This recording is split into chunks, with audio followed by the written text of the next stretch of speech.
Hi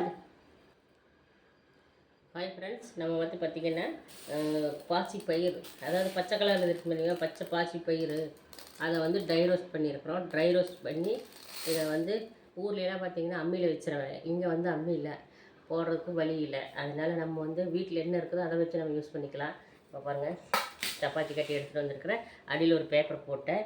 இதை கொஞ்சம் கொஞ்சமாக அள்ளி இப்படி போட்டு, ஆனால் இது வந்து மூட்டை பூச்சிட்டு இருக்கிற மாதிரி தான் இருக்குது. அப்புறம் வேறு வழி இல்லை, என்ன பண்ணுறதுங்க.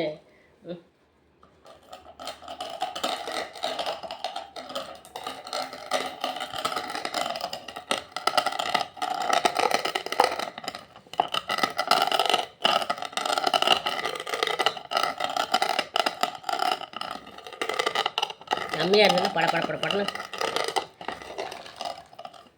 இருந்தாலும் இல்லாததுக்கு அப்புறம் என்ன செய்ய முடியும். இதை கொஞ்சம் கொஞ்சமாக அள்ளி எடுத்துக்க வேண்டியதான். எடுத்து ஒரு சைடில் வச்சுட்டு ஒரு சைடில்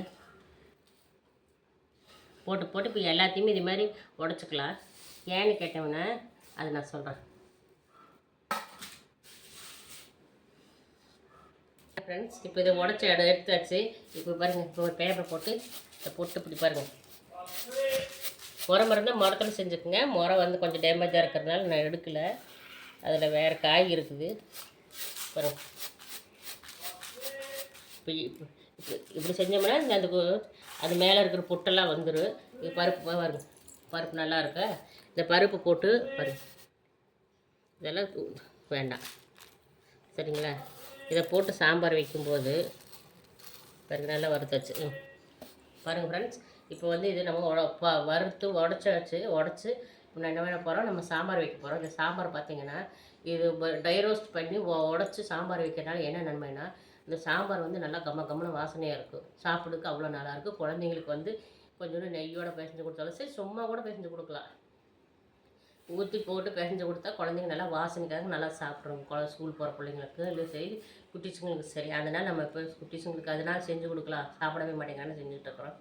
அப்புறம் பார்த்திங்கன்னா இந்த குழம்பு வந்து அவ்வளோ டேஸ்ட்டாக இருக்குது. மிச்சமாக இருந்ததுன்னா மத்தியானம் சாப்பிட்டு மிச்சமாக இருந்ததுன்னா ஒரு 4 மணி போல் வந்து இங்கே கோயம்புத்தூர் கெட்டு போகாது. வேற ஊரில் இருக்கிறவங்க பார்க்குறவங்க ஸோ அதை வந்து ஹீட் பண்ணிடுங்க. ஏன்னு கேட்டிங்கன்னா அது வந்து சீக்கிரம் கெட்டு போயிடும். புளி ஊற்றினாலுமே கெட்டு போயிடும்.